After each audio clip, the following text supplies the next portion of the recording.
I think everyone knows outbound email is harder than it's ever been before.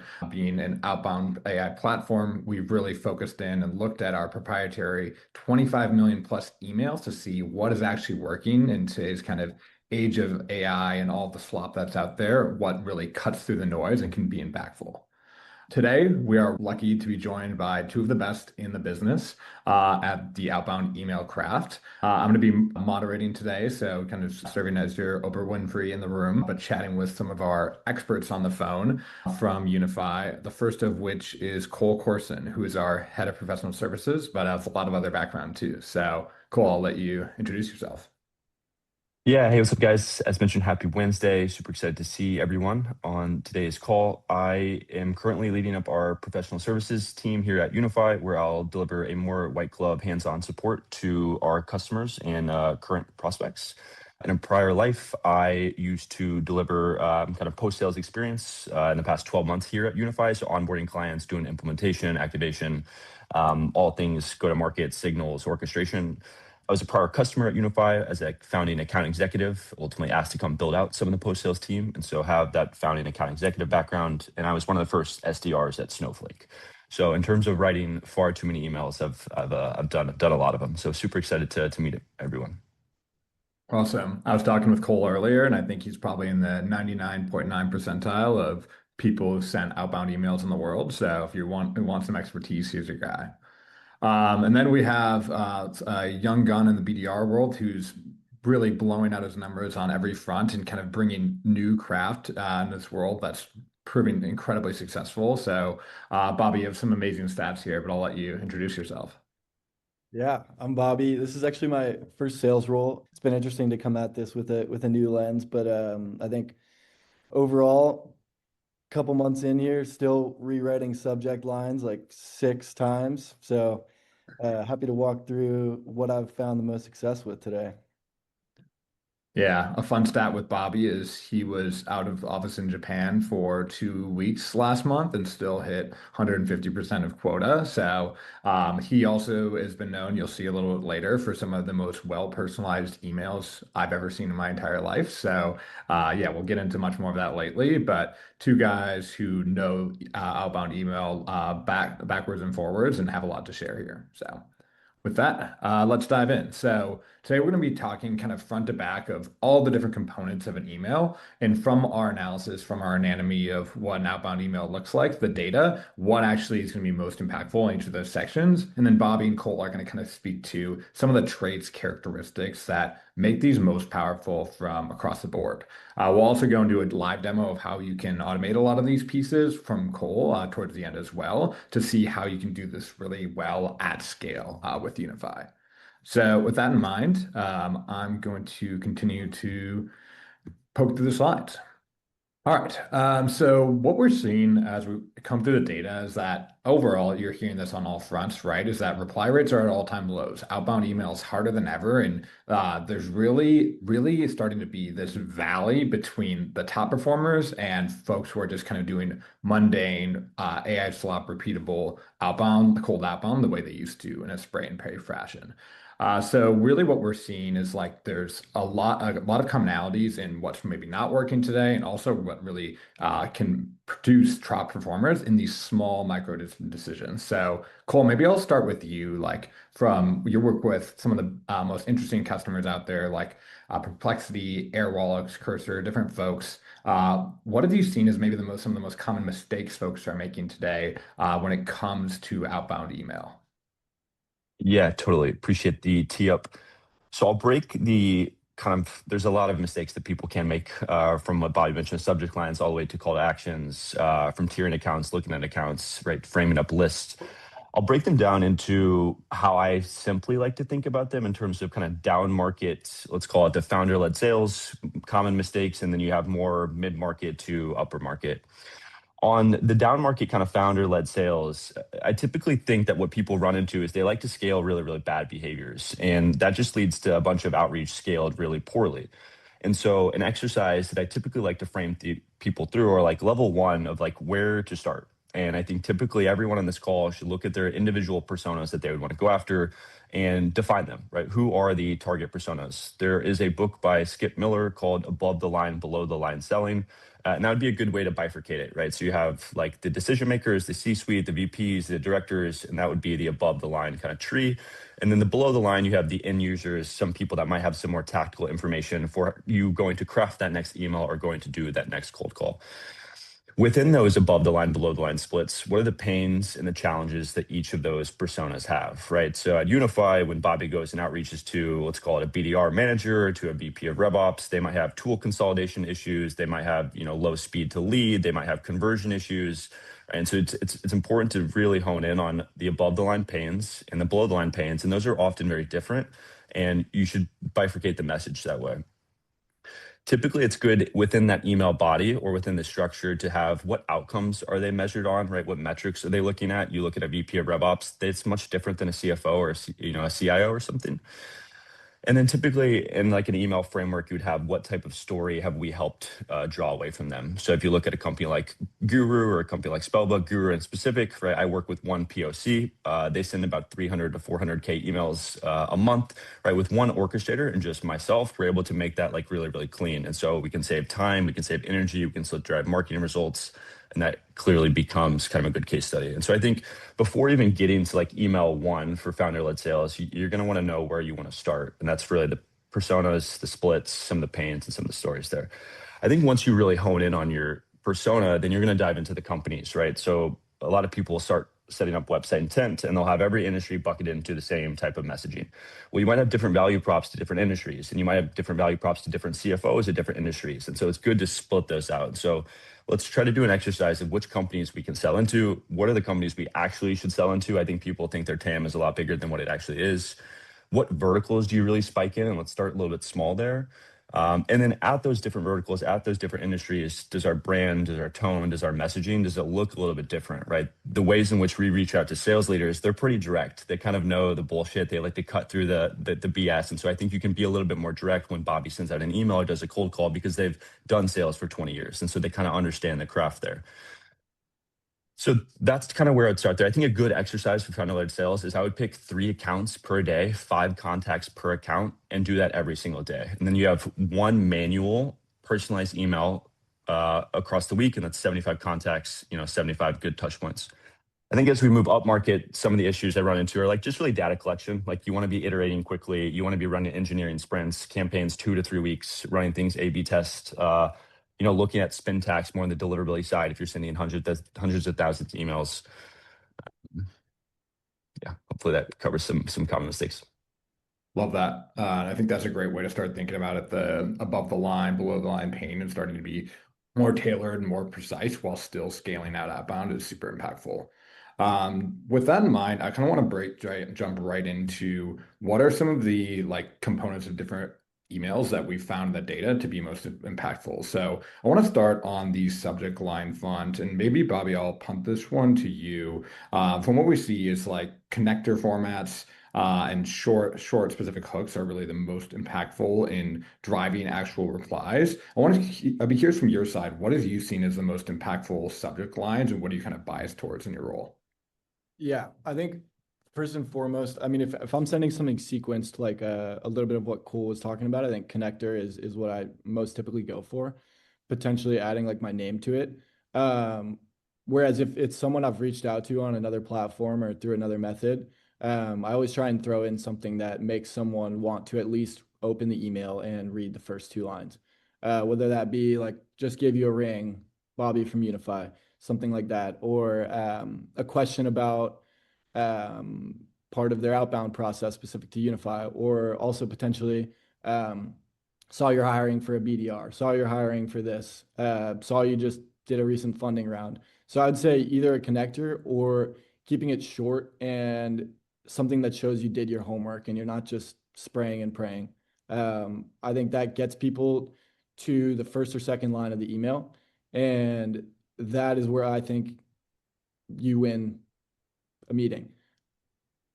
Love that. Yeah, like that pretty well resonates with kind of what we've seen in the data as well. Cole, on your side, we have seen like a lot of the trends in the formats. You have these kind of four that popped up with the connector format, having this like name, first name, framing, maybe a more competitive angle, and even this fun emoji lift. Here's what's like, what have you seen as like the default that like works best for you, and like what do you push towards in a lot of the emails that you're sending? Yeah, it's a great question. So if I'm doing larger campaigns, let's call for the guru example, 200, 300, 400K emails a month, and it's maybe a more broad campaign, I do like to have dynamic snippets. So product slash company, first name dash last name, or the sender name, I think is a really good one. One thing that Google will flag, there's a couple of different things, but the variability within one email to the next email. And so finding small ways to drive that variability, right, with the first name, with the company name, with the sender name, with the spin tax snippet, it makes it really effective to landing at large scale. And then also there's a small nugget for you guys here that Google will also flag that if a subject line disconnects from what the body of what the message actually is, it will also flag that as spam. So for whatever reason, in the subject line, you're talking about going to the farmer's market to buy tomatoes, and then in the body, you're talking about buying B2B SaaS. Google will flag that as weird. And so that's something just to call out there as well to make sure that, to Bobby's point, you really want to connect what you're trying to get to the actual body of the message. Love that. Yeah, and I think that like having those tied together is why these aren't just lifts and open rates, these are lift and reply rates across the board that are directly coming from those subject lines. So totally hear you there. Bobby, when we were chatting earlier, you had an interesting anecdote. Like we see this kind of surprising emoji lift of 38% in reply rates when those are included in the subject line. You had kind of an interesting anecdote here. I'd be curious, is this something you've tried out? Yeah, I mean, I feel like I try and incorporate emojis into every message. It's something I learned early on from some people who were teaching me the playbook and honestly sales in general. But I think it just makes you appear as more human. I think it adds to a message that you maybe don't want to read. And yeah, I think it just makes you want to engage with that person. Yeah, it was pretty surprising for one for us to see, but I think like when so much is just like automated via text, like it really makes you come across as more human here. So, yeah, just some of the traits, definitely things to be trying out in the subject line world with these different angles. All right, moving into the actual email copy and body now. One thing we saw in terms of like email openers, the biggest driver, the biggest lever that's been pulled by a lot of our different customers is having a signal-driven opener, and that 2x's reply rates across the board versus other standard opener styles. However, this is used in less than 4% of all outbound emails. This could be something like a website visit, a funding round, a role change, they're hiring for someone. Cole, maybe we'll start with you on this one. How do you even think about like what signals to use for a signal-driven opener? How do you approach this with customers? Yeah, it's a great question. It's what we do primarily here at Unify. I break out the signals into really three buckets. There could be maybe more, but really I like to simplify into three. First is kind of the out-of-the-box signals, and I would think of anything that Unify, a Clay, a Sixth Sense, a number of providers in the space will provide you. Website intent tracking, persona level tracking, champion tracking, new hires, job changes. Some of those ones where you flip the switch and you have some really cool signals that at a layer one are interesting, but I think are compounded in a different way, a little bit more interesting. We then move to custom signals. So I think of like technographics, job scraping, like hiring for specific roles, like social listening on Reddit, GitHub, maybe Glassdoor, like pain making.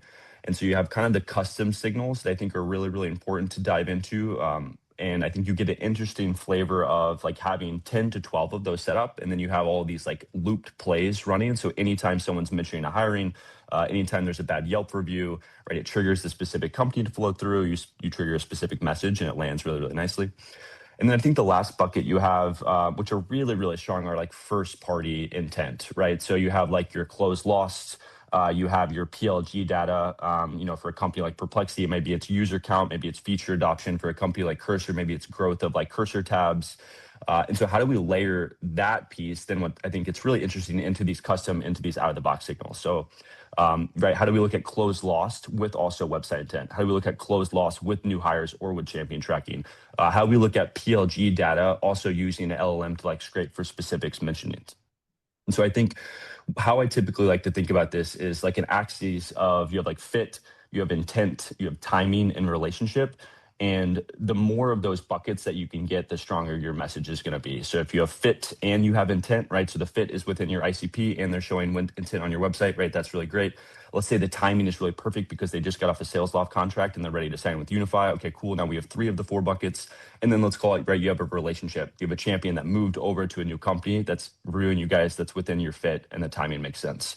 And so I plan to share a big presentation after this call on some of these like takeaways and some of these nuances that I'm super excited to share with everyone. So hopefully that's helpful. Well, to Awesome. expand just a tiny bit, I think it's like not to shamelessly pitch Unify, but I think one of the biggest value adds with it is, you can get, if you go to Nike and you're looking at a pair of shoes and you don't quite check out or something, you'll get an email saying, "Hey, saw you didn't check out." But that alone is something that someone can do. They could have made that decision already. They could have bought Unify or scheduled a demo. Following up with, "Hey, saw you hit our website. Also saw you just did a recent Series B or you're hiring for this role." It shows that you're a human, you know their pain point, you know that you could contribute actual value to them, and they're willing to then take that website visit and schedule time to talk with you. I love that. I think like to both of your guys' points, and we saw this, we're doing an analysis out of our upcoming like state of outbound, and part of that, one of the really key insights is that stacking signals to what both of you guys are talking about is one of those biggest levers that you can pull right now. So by having multiple different signals rather than just, oh, you were on our website, or oh, you just are hiring or started a new role, but like combining those and really making it impactful and even custom to your business, as Cole was hinting at, that can be incredibly valuable. Bobby, you had a couple of these that had great actual signal-driven openers. Anything you'd want to add to these on like how you think about just weaving these into your emails? Yeah, definitely. And I think there's like a case, which Cole will definitely talk more about later. There's definitely a case for shorter versus longer body emails. And I think when you see someone like, for example, on the left, someone checking out how we compare to other intent providers, Unify provides a lot of value because we use a number of them and we're able to like waterfall through that stack. So not only is the intent data like best in class, but something you want to expand on is that it's a system of action on top of that. You can, if you have 5, 6 contracts with different orgs that are doing different parts of outbound, you want to explain to them how we can replace each part like feasibly. And then for the person that you're trying to reach out to, specifically here as a VP of sales, you want to hit their pain point. They're trying to drive pipeline, and that's most important to them. Whereas if you're talking to someone else, that's not necessarily something you need to do. And on the right, I guess, I would say someone was on the website, wondering if you have questions or thoughts, like showing how you can feasibly bring in like case studies in another email, and then a PS. I love to leave a PS at the end just to like show you're human, show you've looked at their page, relate a bit. And something I think that's really important is, put yourself in the other person's shoes. Why would they want to talk to you? And a very valid reason could be they don't. And so you got to find a way to make someone want to talk to you outside of just saw you on our website, because that's lazy, and it doesn't really show you did any homework at all. Whereas even saying like, "Hey, you're from my hometown. I'm out in San Francisco now, working at a startup called Unify. Here's what we do." Yeah, stuff like that. Yeah, I love that. It's the layering of not only a signal-driven opener, but really layering in the what matters to them, and also just like the personal touches on top. So super powerful here and great work.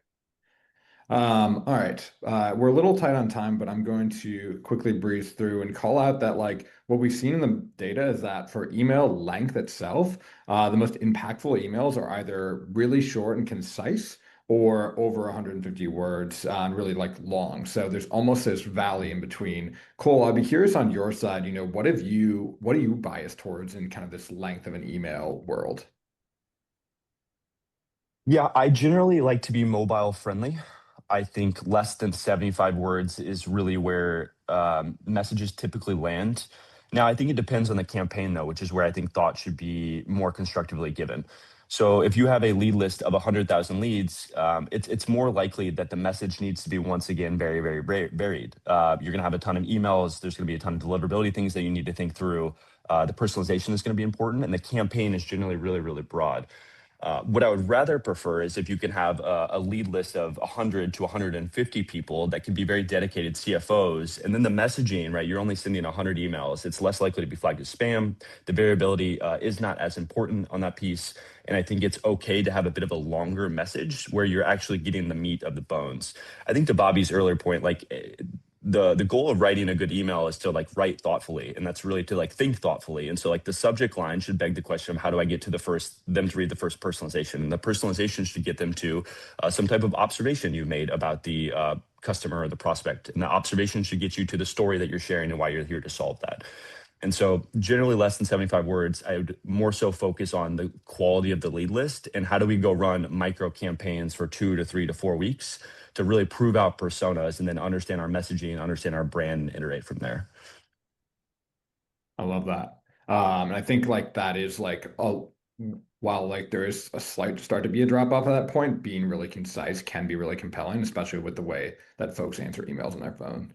Bobby has like a great example of some of like both shorter form emails that have been effective and longer form. Bobby, anything to add to these on like how do you think about like length in an email and what's going to be most effective? Yeah, I think if I'm trying to relate this to how other people can apply it in a shorter email, if there's a new hire, they've stepped into a role within a month or two, you kind of want to hit them before, like they're probably implementing their stack as it goes. So like that in real time, you're hitting them when they're evaluating tools. You want to say, congrats, be a human. Maybe mention like I did here, like this guy worked at Gong, and we're also customers of another one of his old companies. So shows I'm a human, did my research, also puts Unify on the map without being too long. This guy is 1 to 2 months into his role. He's not going to have time to read a bunch of paragraphs. Whereas on the left, read through a job description, got alerted that there was that job description through Unify. In a world you could blast Outbound, say, saw you're hiring for XYZ. Better way to do it, in my opinion, scrape like through the research, look through essentially like what that person is going to be asked to do, what tools they're going to be asked to use. Maybe add, like I did, a couple pictures. I love photography. This person was based in SF. And yeah, go through. I'm a human. I actually read through this and I know what you do. And here's how I could add value. Let's talk.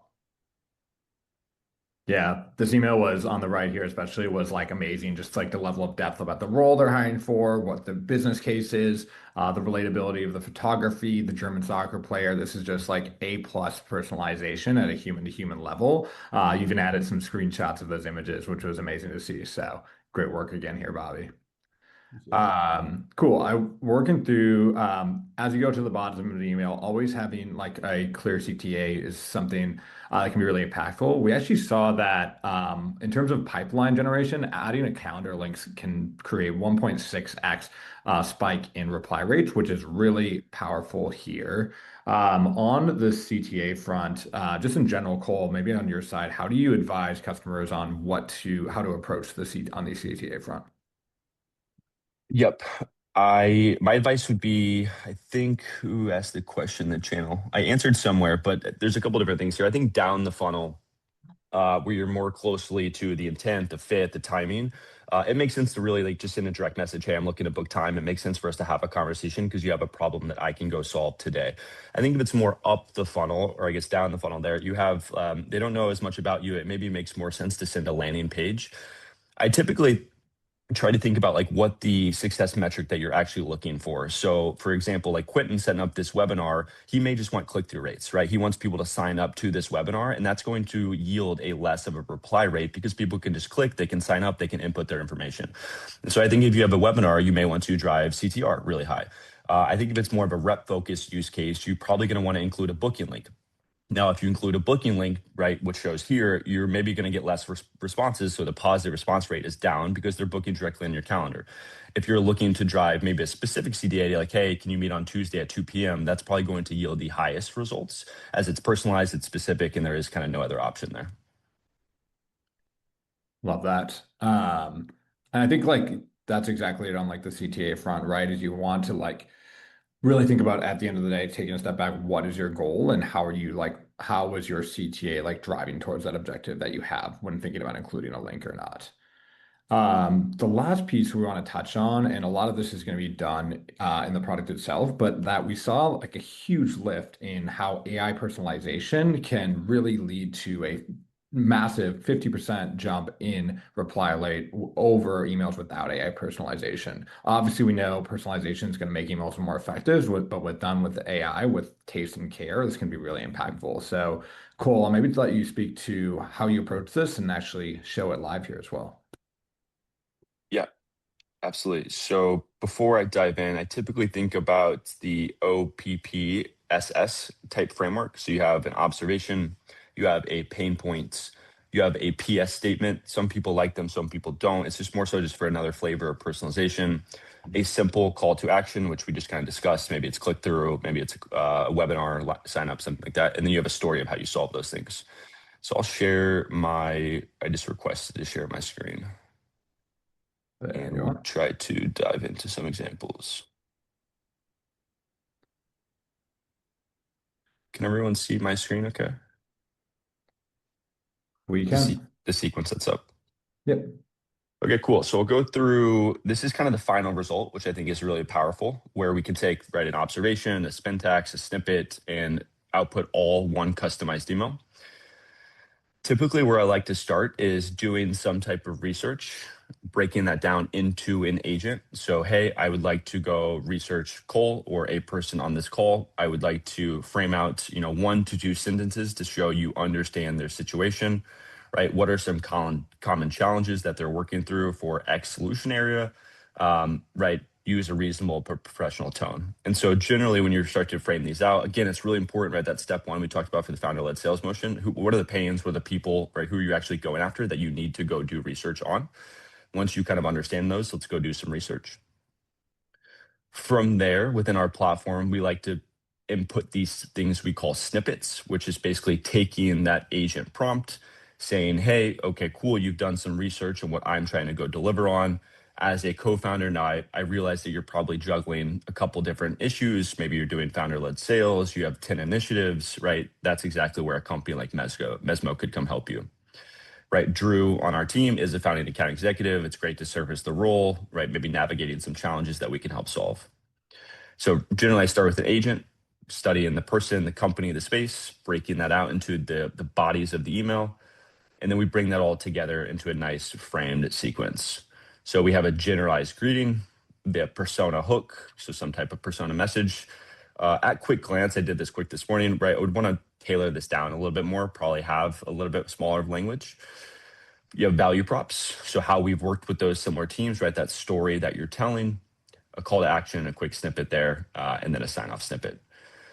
My selfish plug for the generalized greeting and for the sign off snippet, there's a tool called Spintax. We do it also native in the platform, but I would encourage everyone to do that. And that's basically rotating like, hey, hi, howdy, what's up, right? What are ways in which a single email you can rotate from the next email to make sure that it's not landing in spam?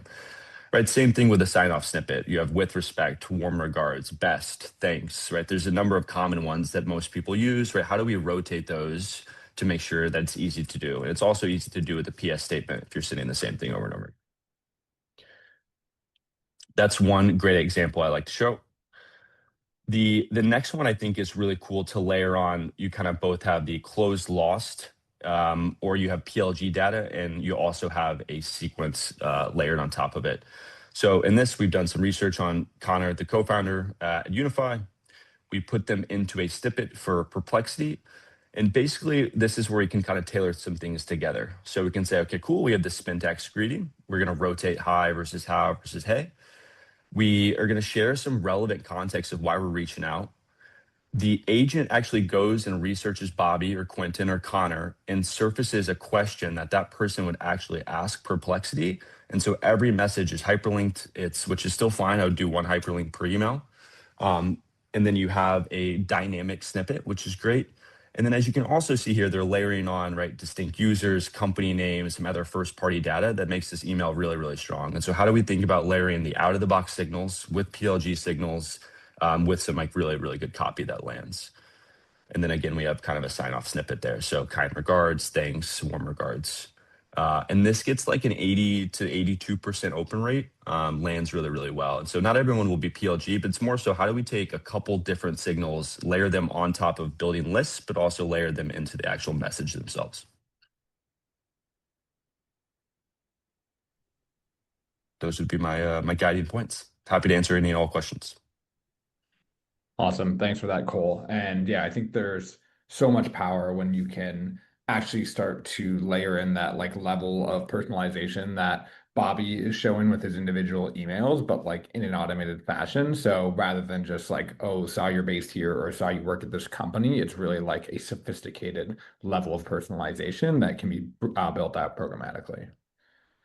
All right.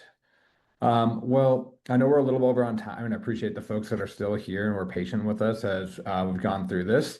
We have more assets, and we'll be sharing out both the recording as well as some written assets that'll be helpful that tie to both the anatomy of an outbound email and some best practice that Cole's pulled together that I think will be really valuable. But to close, really what we think folks should be thinking about here is writing like you did your homework, do the actual research or have that use AI to supplement that and really make it personalized. Focus on you, focus messaging, making it about them, not about yourself. And then the last piece is closing with the right CTA based on the goal that you're trying to drive. Um, so the question, so we're starting to see some questions come in.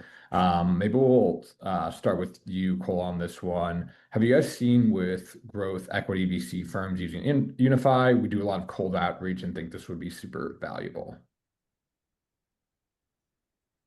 I don't do a ton of outreach to VCs or to founders, but if I were a founder, I think it's the same type of kind of game you're playing. You have to write an email. You have to be thoughtful about it. You're trying to get them time on your books. You're trying to pitch them of your product. Similar, how do we try to sell B2B products? And so, one, the fit has to make sense, right? Like whether you're like a growth, the seed, a Series A, Series B, wherever you're living that, the investors and the fit is going to make sense. So like, what's your ICP of investors?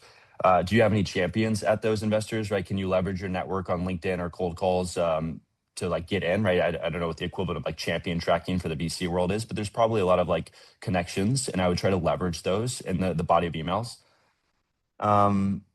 And then I think I would start really, really small. Like I think, get a CRM, get a platform that you can send. Again, like I would pick 5 VCs. I would find 3 contacts at those VCs. That's 15 contacts per day. That's 75 contacts per week.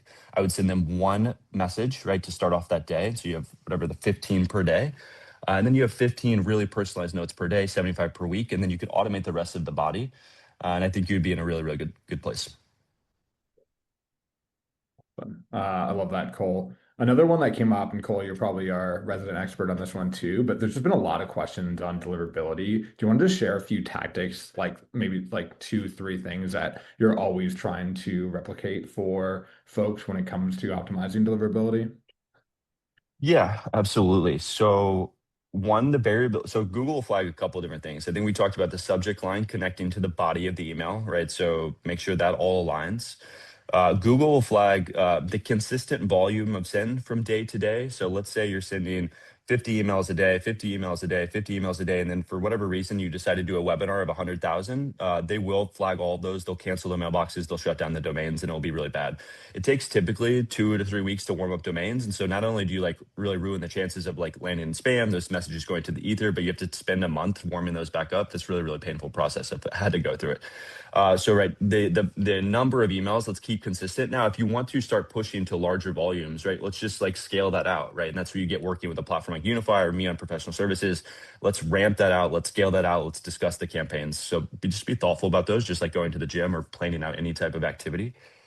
And then generally the variability that we talked about. So how can we use spin tax? I would encourage everyone to go Google that company, or we do it here within Unify, but rotating, hey, hi, howdy, what's up?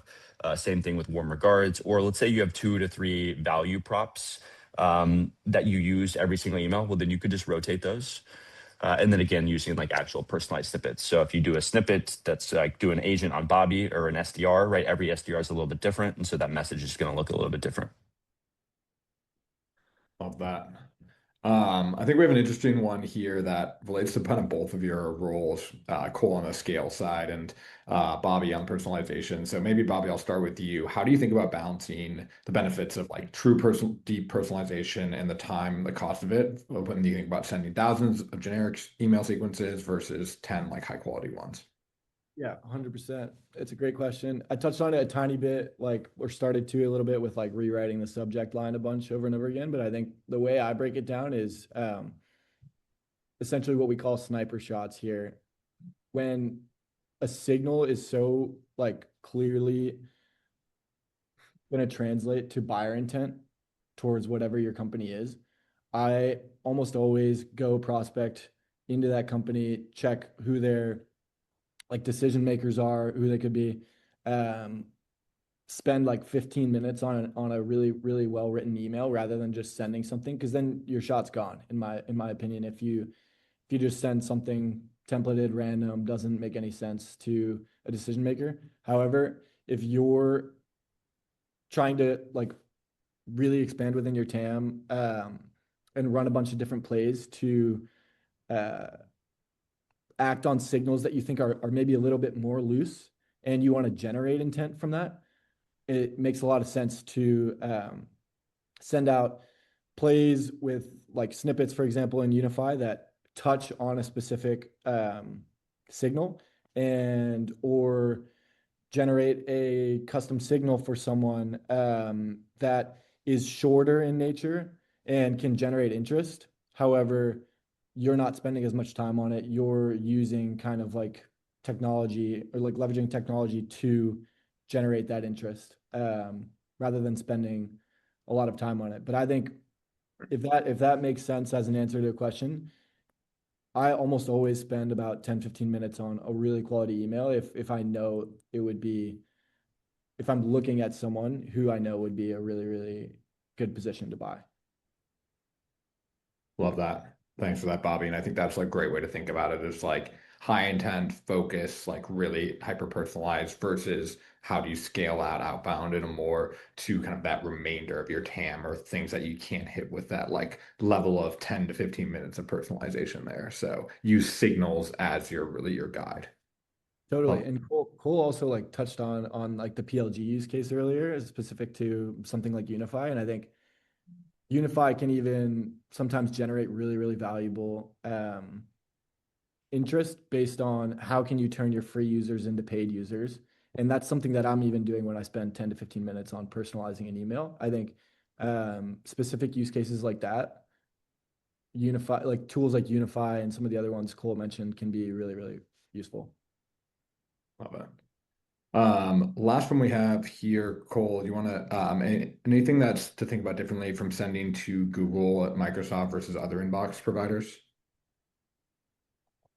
Um, yes. So I just put a little response in there. There's just so there's just different landing mechanisms. I mean, you're gonna have to spend some time taking about it, but how they track pixels, how they track opening, how they track IP reputation. Obviously, Google's rules that were changed back in 2024 are different than how other platforms handle things. And so I would just spend some time tinkering with it. There's like 7 to 8 different nuances. I would say from like what you should try to practice in terms of writing a really good email, no, not at all, right? Like still good subject lines, still good variability, still managing good lists. Um, yeah. Yeah, I think that's a great call out is like don't try and overthink the providers. Like there's the best practices are still best practices and like focus on getting those right as your first place. So Yeah. um And then it's more sort of like org size too. Like you're emailing into large organizations is just tougher. Like they have like spam checkers, they have blockers. Sometimes they pay for platforms that don't allow your emails to get through. And so I would worry more about those nuances. But that's like where multi-channel comes in, right? Like how do we get signals and intent and send out a good email and then refer to that in a cold call so Bobby can really get a good opportunity. There's 3 channels. I know this is an email course, but I would highly recommend all channels. Awesome. Yeah. Nita just asked a really good question that I can answer super quickly too, like best practices for writing AI personalization prompts. I would say take a collection of your best emails that have converted typically and prompt that. Say these convert well, you know, um, enter really, really personalized information about the prospect and then go from there.